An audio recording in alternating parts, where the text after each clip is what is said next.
Vous allez découvrir ou redécouvrir dès à présent les capacités de l'un des fleurons de la Marine nationale en ce qui concerne la surveillance, la détection et la transmission. Mesdames et messieurs, pour vous, ici, l'Atlantique 2 de la flottille 21F.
Il est connu sous son abréviation ATL2, l'Atlantique, qui s'écrit comme l'océan Atlantique QUE, selon la volonté d'un certain François Mitterrand qui voulait souligner la fabrication 100% française de cet avion, contrairement à son prédécesseur, l'Atlantique 1, qui s'écrivait avec un C, qui était un programme de l'OTAN.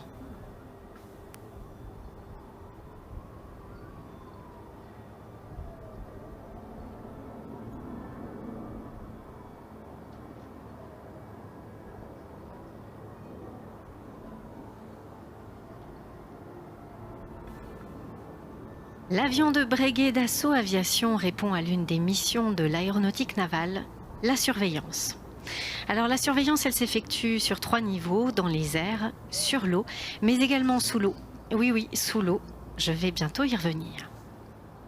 Et sachez qu'il y a beaucoup à faire en termes de surveillance, puisque la France possède le second plus grand espace maritime au monde, après les États-Unis et avant l'Australie, avec plus de 10 millions de kilomètres carrés.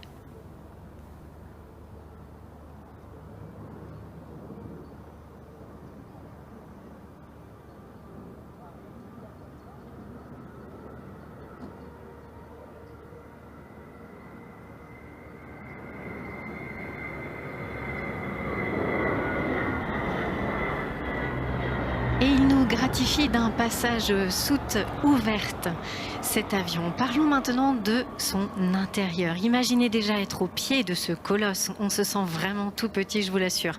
Avec ses 36 mètres d'envergure et ses 46 tonnes de charge maximale, il y a de quoi.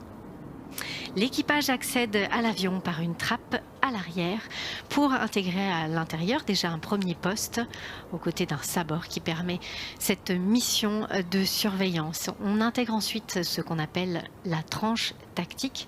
C'est un couloir dans lequel se trouve 7 postes de travail, 7 consoles auxquelles sont affairés les membres de l'équipage.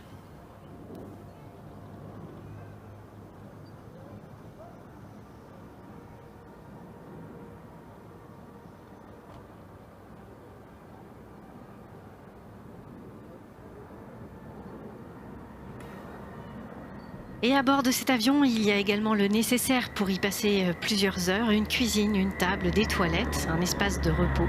C'est assez spartiate, mais totalement confortable, en tout cas pour les missions qui vont jusqu'à plus de 12 heures.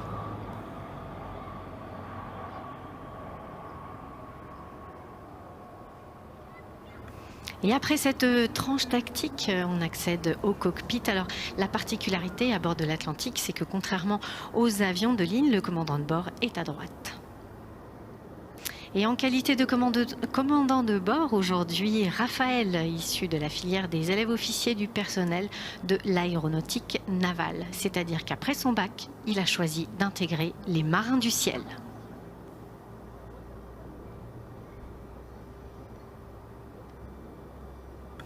Et en qualité de pilote aujourd'hui, Jean-Baptiste, qui est également pacha de la 21F, c'est-à-dire commandant de la flottille. L'équipage aujourd'hui est composé d'Éric, de Patrice, de Yann et de Michael. Ils travaillent tous de concert pour nous proposer une démonstration qui met en évidence le professionnalisme et le dévouement des militaires de l'aéronautique navale.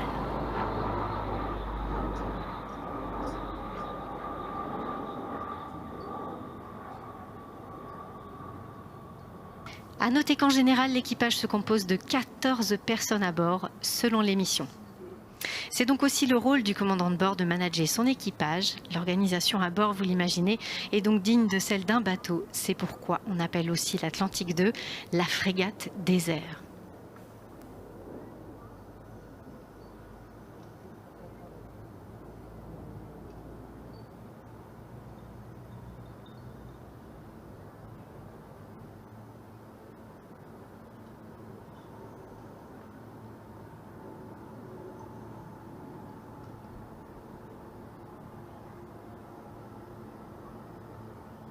Avec un Atlantique 2, on peut aussi assurer le secours en mer, affronter ensemble l'adversité et ne laisser personne en retrait.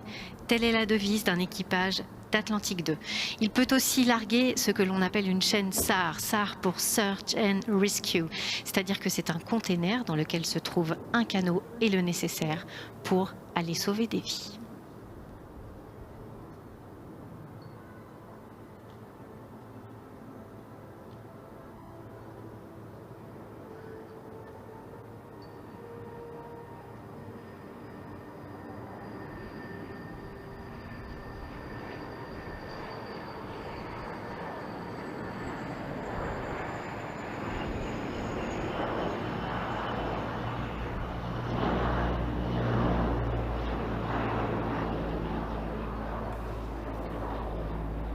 Et il vous salue, cet équipage de l'Atlantique 2. Il s'en retourne sur sa base.